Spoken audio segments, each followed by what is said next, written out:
A very good morning to you, Sid. Welcome to Total Football. And amazing games yesterday. You predicted both winners correctly, but you never expected Denmark to have that crushing landsliding victory over Wales, did you? Not at all. I said both teams were more or less neck and neck, but the confidence and the motivation that the Danes had, I always expected that to overpower the Wales team, and that is what and how it panned out. But You know, a few things affected the Welsh team over there. The injury to the right back Roberts and yes. Nico will. He found it a little difficult coming in and slotting in at right back. Even the second goal that was scored by the Danes was a mistake on his part. It was. And do you think it was more of individual errors than individual brilliance on one end? Because the goals that I saw, the four goals, and we spoke about it after the game as well, that Yeah, it was in transition of play. It was not an out and out attack. The second goal, like you just mentioned, the clearance wasn't good enough. It straight away landed to Dolberg's feet, I think, and he yeah. took a left-footed shot. So what do you have to say about the individual mistakes? Were the thing that got them, put the nail to the coffin? Absolutely. The first goal, absolutely, you can't fault Dahlberg for that. A brilliant goal on his end. But the Yeah. second one was presence of mind, and it was an individual error on their part. If you see his clearance, because he must have been a bit nervous coming in at this stage and under tremendous pressure. His Yeah. clearance was straight in the middle of the 18-yard box, which is the Exactly. striker's prime location where he is Hmm. active.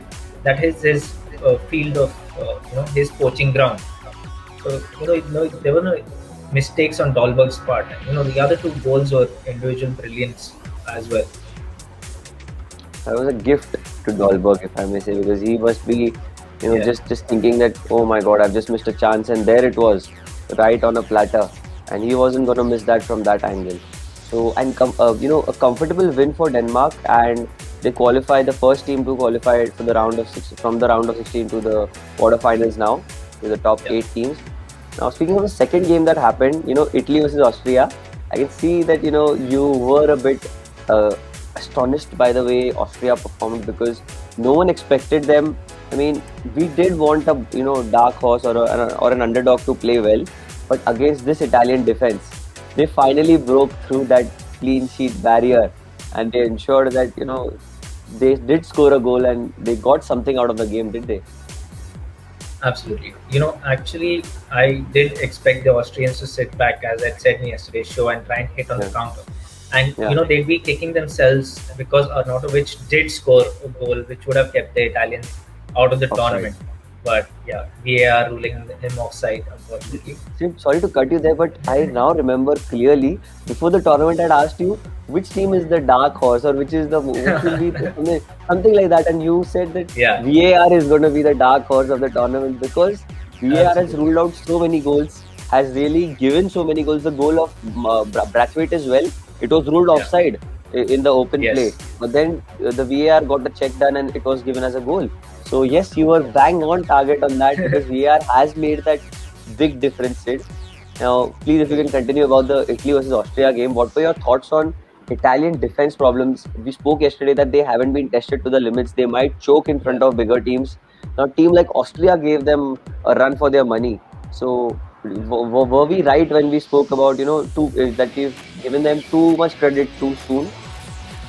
I won't say too much credit to Sweden because the kind of team that they played and the situation that they played in this round of 16 is completely different.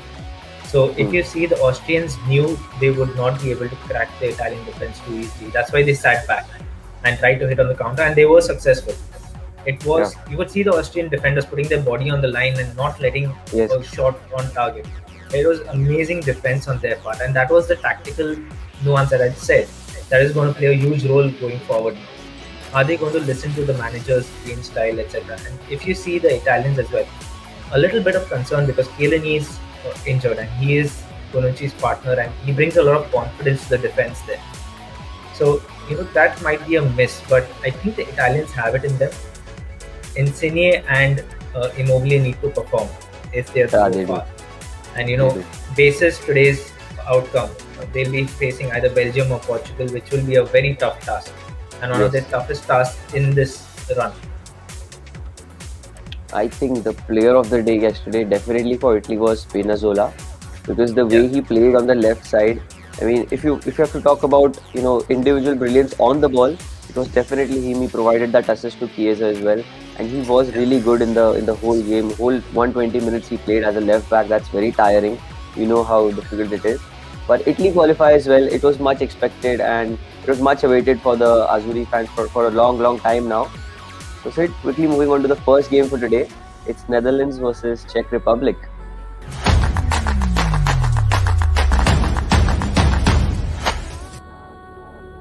Now, Netherlands versus Czech Republic, Sid. You see Czech Republic. They played really well in the first two games. Okay, they were the sure shot top team to qualify.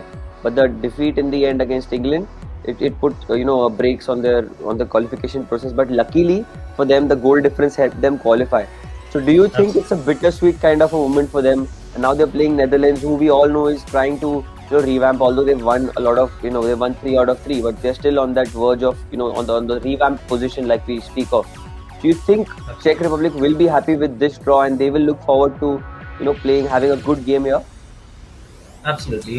It's going to be an amazing match today because historically these teams have come up across each other. They played 11 games against each other, and the Czechs have the advantage over there. They've won Yeah. five compared to the Netherlands three. But you've got to understand that this is historical numbers as well. Uh, while the Czechoslovakia nation was one before they split into Czech Republic and Slovakia, they were an Yeah. amazing team and a formidable force in world football. They actually won the Euros in 1976 when they were one Yes. nation. So they do Yes. have that experience with them, and they do have those traditions. And the same can be said for the Dutch, who were winners in 1988.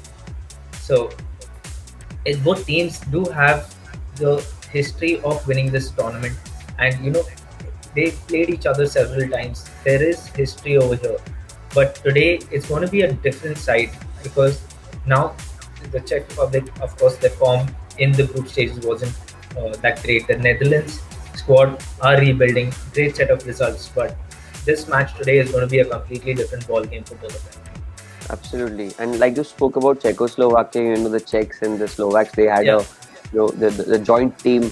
So I can imagine the powerhouse of talent that must be there. Like if you think of India Pakistan being one together at this point, we would have Wasim Akram play for India and Sachin play as well. So I can understand and relate to it. That it makes a far better balance. And I read about those years when they used to dominate world football.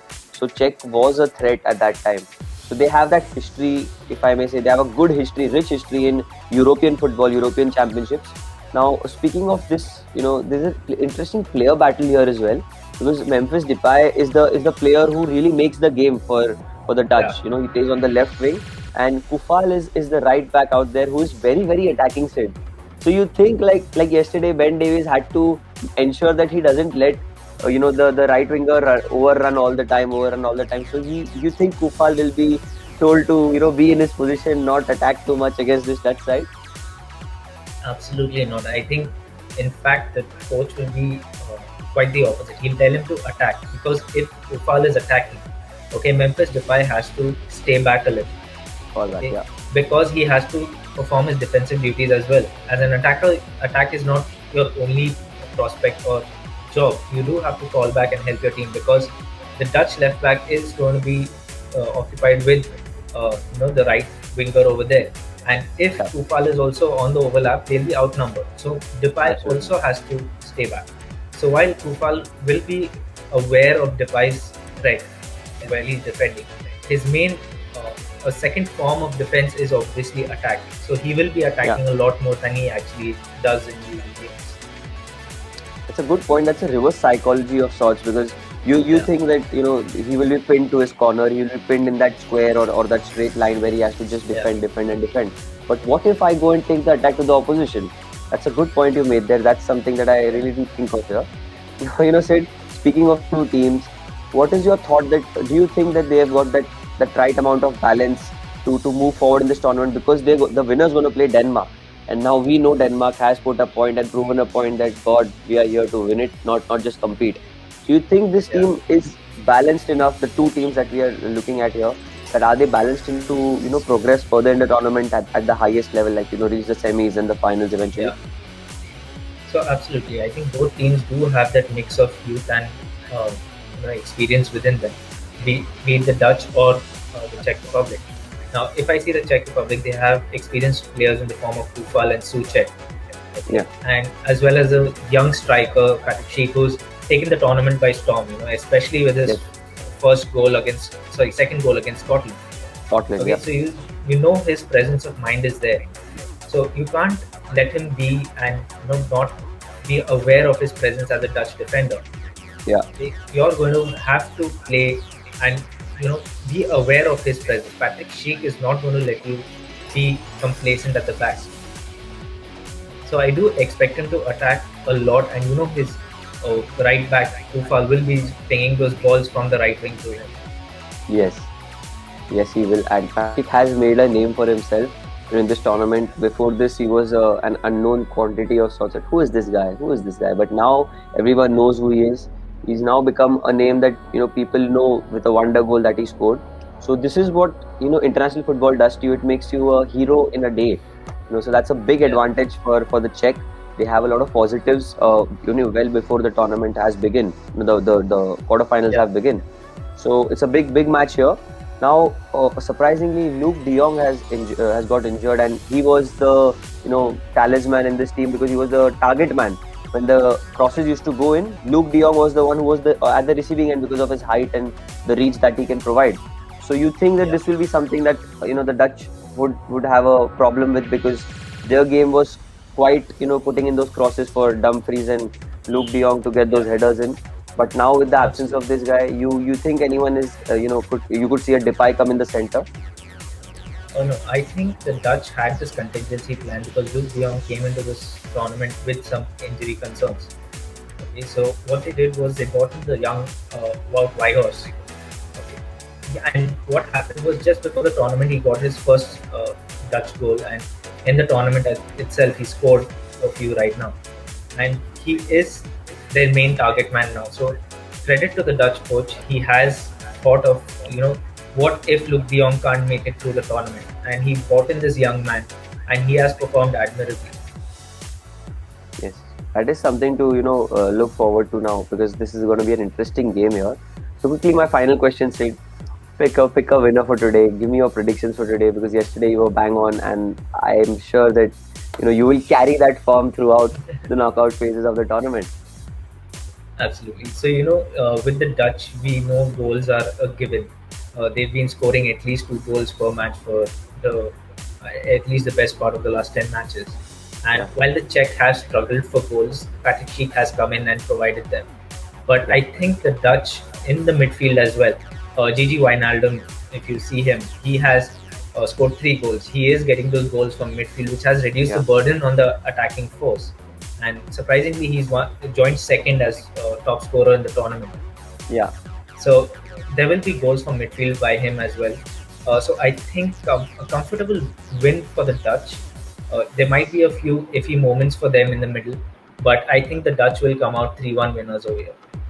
So to stop those iffy moments, they've got Martin Stecklenburg, who is probably playing his last major tournament here. 38, getting old, but getting wiser and taking this call. Because probably, players, the goalkeepers have a longer age than probably a midfielder or an attacker. So we wish him all the best for his future. Do you say it? Absolutely. I mean, he's been a legend for Dutch football and for the various clubs he's played for as well. And as I said in the preview of the tournament, he's the oldest player in this tournament, and followed by Goran Pandev. But he's an absolute legend, and I think he'll take up his coaching badges, or if he's not already, and probably help out the Dutch team in the future as well as maybe a few clubs. We could see that, because that's true. That could happen. Good point there. So that's it from the first game. Now we have the game of the day. The game I was waiting for since long time. Two of my favorite teams. I'm not shy to say that. Two of my favorite teams. Belgium versus Portugal.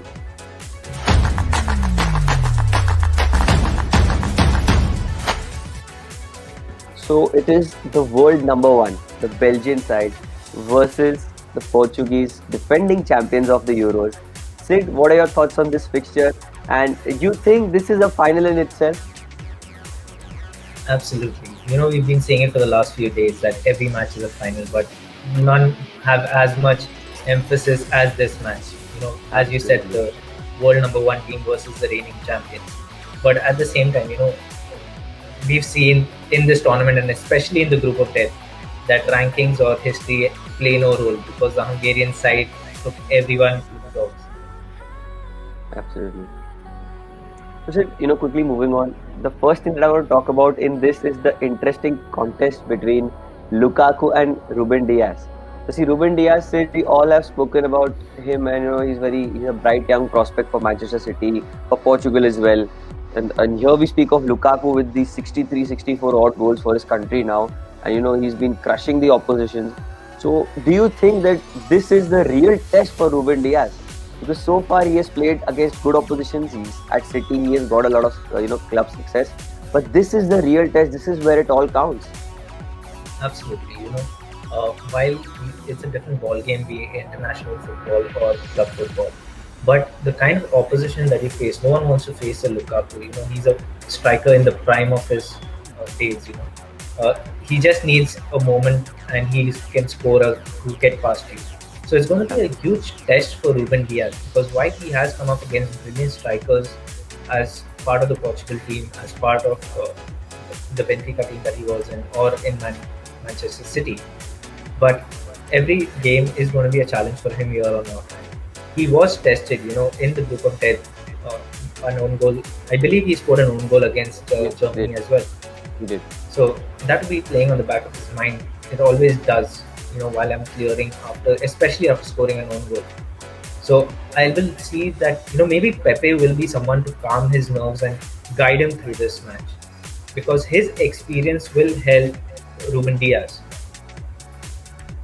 For Portugal, it's been no room for error, no breathing space, if I may say, because Yeah, they played three big teams. If I count Hungary as a very good side here, they were brilliant. So they played three good matches, and now coming here and playing the best team in the world. So it's going to be yeah, fire with fire. It's going to be amazing to see this.